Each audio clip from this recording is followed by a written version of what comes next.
Вот ертең жалақымды көтерсем, мен бақытты боламын. Тұра тұрыңдар, кредитімді төлеп алайын. Кішкене шыдаңдар, сосын вообще бәрі күшті болады.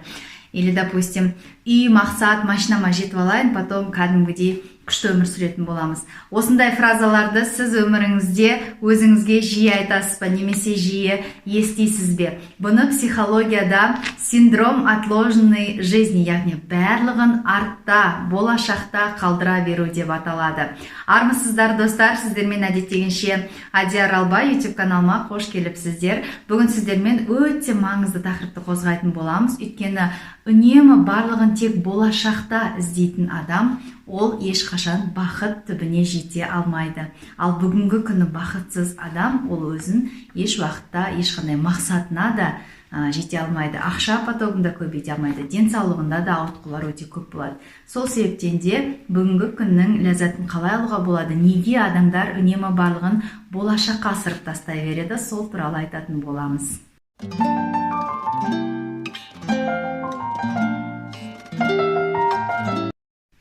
Өсіп алайын, көшіп алайын, жинап алайын, тұрмысқа шығып алайын, осылай өзімізге үнемі қандай да бір сылтау тауып аламыз. Негізі бұның барлығы енді барлық проблемаларда сияқты бала кезден басталады. Яғни мысалға бала не ойлайды? Вот мен өсіп алайын, потом өзіме қалаған затты аламын, өсіп алайын, өзім қалаған затты істеймін, не жегім келеді, қайда барғым келеді, не істегім келеді. Әсіресе подростковый жаста балалар көбінесе осылай ойлайды. Яғни ол өскен кезде ода қандай дилемма пайда болады? Так, вроде мен өстім, бірақ маған ақша табу керек, маған балаларымды асырау керек, или маған мақсатыма жету керек. Тағысын жауапкершіліктер өмірде көп бола береді. И соответственно, адамның миы неге үйреніп қалады? Барлығын кейінге қалдыра беруге. Яғни осы сәтте істеуге, мысалға үлкен мақсатқа осы сәтте кішкентай қадамдармен жетуге, оны ұмытып қаламыз. Жоқ, мен сол кезде жетем, и солай мақсатына жетпей қалып қалады, То есть синдром отложенной жизни бәрін артқа қалдыра бердің. Басты, минусы, что сіз қойған мақсаттарыңызға жетсеңіз де, сіз одан бәрі ләззат алмайсыз. Потому что неге мысалға бай адамдар, сіз мысалға орташа тұрдыңыз, жақсы тұрдыңыз, раз көтерілдіңіз, ақша таптыңыз, компания аштыңыз, күшті болып кетті. И сізде не болады? Сізде бәрі бір запрос көбірек болады. Так, менде уже простой сумочка болды, енді маған допустим, турецкий сумка керек. Турецкий сумканы уже алып үйренгеннен итальянский сумка керек. Маған брендовый Прадо керек. То есть адамда іште всегда қанағатсыздық болады, Ол қанша болса да, вот мен ана сумканы алғанда ғана бақытты болған. Мынаған уже что-то не очень, То есть постоянно адамда ол бітпейді. Сол себептен де бұл синдроммен міндетті түрде жұмыс жасау керек. Әйтпесе оның негатив последствиялары дейміз ғой, яғни қорытындысы өте нашар.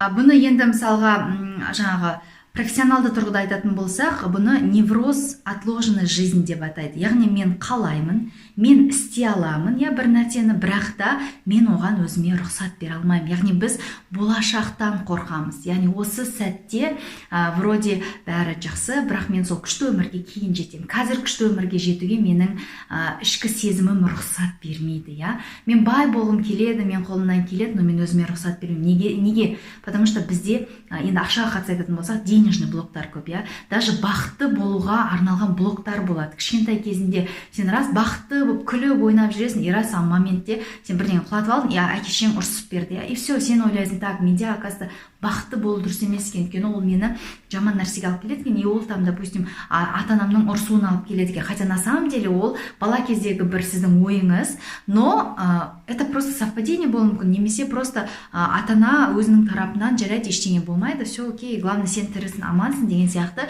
жауаппен балаға блоктамауы мүмкін, то есть оны біреу біледі, біреу білмейді, Вот осындай қарапайым нәрселерден барлығы басталады.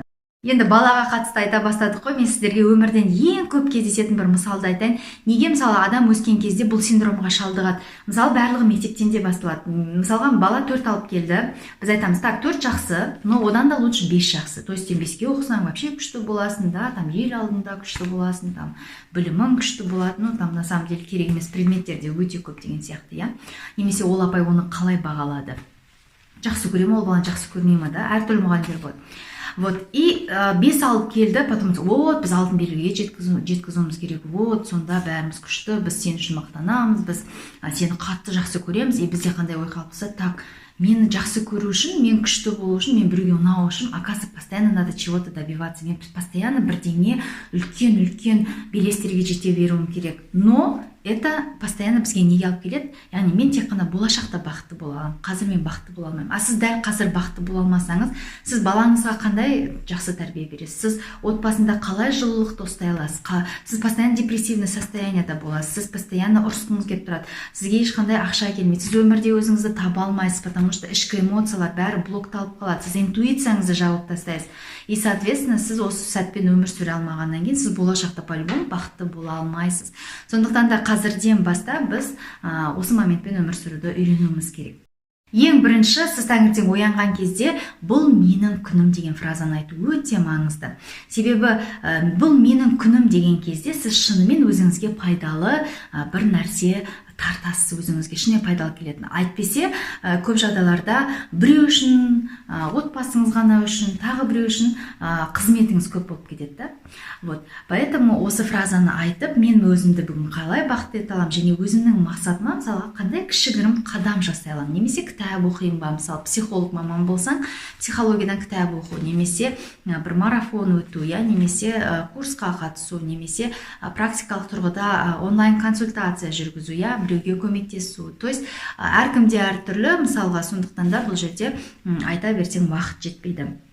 Сосын демалуды үйреніңіз. Мысалға, жарайды, ол мақсат бар, арман бар, бірақ та егер сіз морально, физически қатты шаршасаңыз, сонда міндетті түрде өзіңізге демалуға уақыт беріңіз. Немесе отбасыңызбен бір жерге қыдырып келіңіз. Не обязательно күнде прям соны ойлап, күнде тек қана вот деп, мақсатым деп, үйім, машинам, сол кезде вот мен бақытты боламын деген емес. Қарапайым күнделікті, мысалға, бақшада қыдырып келу, балаларыңызға уақыт арнау, жолдасыңызбен бір жерге шығып келу, егер әлі жас болсаңыз, өзіңізге уақыт арнау, өзіңізбен свиданияға шығып келу, осындай нәрселерді қолдануға шын мәнінде кеңес беремін. Жақында осы YouTube каналында өмірдің мәні неге деген видео шықты менде. Сол жерде неге осы сәтті бағалау керек, соған байланысты өте күшті ақпарат айтылды. Сол жерде үлкен бір ұстаздың әңгімесін айтып бердім. Қарауға кеңес беремін. Ал мен сіздермен қоштаспаймын. Тек қана келесі көріскенше күн жақсы деймін. Алдағы уақытта әр бейсенбі және сейсенбі күндері менде видеолар шығады. Яғни вторник және четверг күндері YouTube каналынан тамаша видеолар қарасаңыздар болады. Сау саламат болыңыздар.